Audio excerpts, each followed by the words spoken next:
Curse of dolls. You are here, huh? Let me guess. Another curious reader? Well then, I won't take your time because the story will be long. The winter was cold and dark this year. People in the village were getting ready for Christmas. Isabelle, the smallest child in the Thompsons family, was looking outside the window with a big smile, like she always did when she was at home. The Thompsons family lived in a small house with 2 bedrooms, 1 kitchen, and 1 bathroom. They had only 1 small table, 3 beds, and 4 chairs. Isa looked up at her mother, Maria, who was cooking dinner. Maria was a tall, beautiful, and sweet lady with dark brown eyes and long, dark brown curly hair. She usually wore an old white dress since she couldn't afford a new one. "Mom," said Isa as she walked to her mother. "Yes, dear?" said Maria, continuing to cook dinner. "Will Dad come home this year?" Isa's smile faded as she looked at the floor. Maria stopped cooking and paused for a moment. Victor, Maria's husband and Isabelle's father, was a tall, handsome man with blue eyes and curly blonde hair. He worked in the toy factory in the city and usually came home on holidays like Christmas with small gifts. But this year, he couldn't come home because he had too much work. Maria looked at Isa with sadness, knowing that if she told Isabelle the truth, the little girl would be upset all year. "Oh, sweetie dot." As she was about to say something, Mirabelle, Isa's older sister, walked into the house. "I'm back from school." Isa instantly forgot everything and ran to hug her sister. "Mira, I missed you," said the little girl, hugging her older sister. Mira was a calm, caring, and protective older sister. Isa usually called her Night because of how protective she was. Mirabelle had dark, almost black eyes and long brown hair, while Isa had green eyes like her grandfather and long, curly blonde hair like her father. Both girls were wearing long dresses. Mira had a long red dress with a red ribbon on it, and Isa had a light blue dress with a white bow. Mira smiled as she hugged her sister back. "I missed you too, little princess." After a while, Isa finally let go of her sister and turned back to her mother. Isa looked at her mother, remembering that Maria hadn't answered her question. "Mom, Dad is coming, right?" Maria turned to Isa and hugged her. "He might come." She said this so Isa could have at least a little hope. Mira looked at her sister, who was trying not to cry. "But hey, I'm here, right? Don't forget that you have such a good friend, Isa." Isa smiled, but inside, she was still heartbroken by the news. Maria looked at the clock. It was almost midnight, and the girls were still awake. "Mira and Isabelle, you two need to go to sleep." "But Mom," said Isa. "No, Isabelle. Now go to sleep." Isa rolled her eyes in annoyance. "Fine." Mira and Isa both went to their beds. Mira was so tired from school that she fell asleep quickly, but Isa couldn't sleep. She was still thinking about her dad. The next morning, as the sisters woke up and walked downstairs, they saw 2 dolls. They both looked like them. One doll was like Mira, with black eyes and brown hair, but instead of an old, dirty dress, she was wearing a beautiful red princess dress with a small, beautiful hat. The other doll was like Isa. She had beautiful green blue eyes and curly blonde hair, but her dress was much longer than Isa's, and instead of an old bow, she was wearing a beautiful ribbon. The dolls looked like princesses. They were cold. The girls looked at the dolls with big smiles. Maria walked toward them. "This is a gift from your father. Do you like it?" "Yes. It's the best gift ever," said Isa.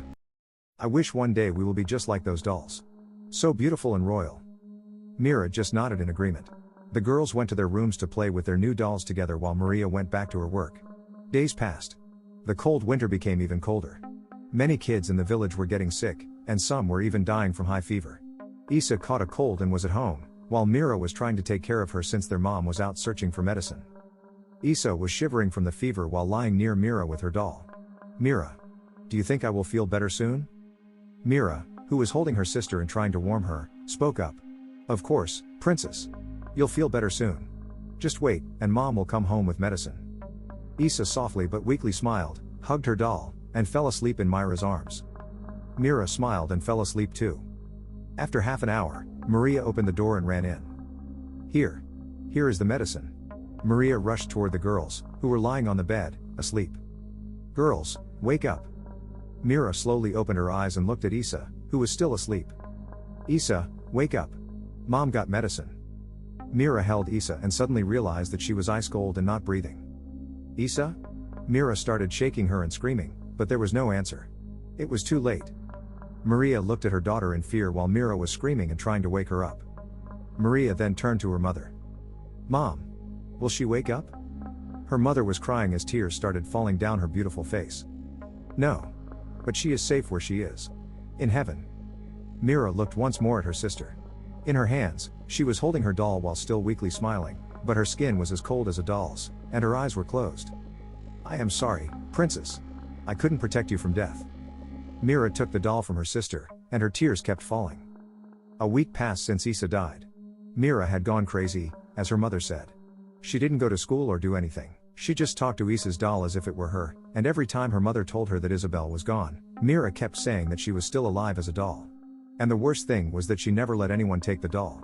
She held it close, acting like it was alive. Maria knew that the little girl had a hard time coping with her sister's death, but it was clear that Mira truly believed her sister's soul was inside the doll. One day, Maria was cooking while Mira sat at the table, holding Isa's doll and talking to her. Suddenly, the girl turned to her mother. Mom. Maria looked at her. Yes, dear? Why do you keep pretending that Isa isn't here? Mira said angrily. Because she is gone. I know it's hard to hear, sweetheart, but we can't do anything about it. And the fact that you're talking to a doll is not normal. But she is here, Mommy. She is here. Mira started crying and screaming. Maria suddenly grabbed the doll, and it fell to the floor. It didn't fully break, but its face was half damaged. Now, the doll seemed even creepier than before. Maria took the doll, went to her room, and locked it away. In the evening, Maria called Mira for dinner, but she didn't come out of her room. Maria went upstairs to check on her daughter, but as she got there, she saw a bleeding Isa, who was holding her doll and lying on the floor. Maria instantly ran toward her, but the only words that Mira said were, I am coming, sis. I will be soon with you. And we both will be together, be beautiful princesses as we wanted. Maria held her hand, but the girl was already in deep sleep. She was sleeping peacefully with the same smile Isa had when she died. Maria looked at the doll the girl was holding. It was all covered in blood, but she took it from her. She went to her room and put Myra's doll near her sister's one. The dolls were looking at her, their eyes were cold, yet Maria felt something familiar. Her daughters? The dolls were pretty, but one was covered in blood, and the other's face was broken. The young woman cried a lot in her room as she heard two familiar voices. We are here, Mommy. Maria looked around the room and saw the dolls blinking. Isa's doll spoke up. Come to us. Myra's voice soon followed. We want you to come here. To be with us. Forever. The police were at the house, looking for the young woman, Maria, who was lost, and no one knew where she was. But the only thing they saw were two creepy, broken dolls sitting next to the bed, smiling with a small amount of blood on their dresses.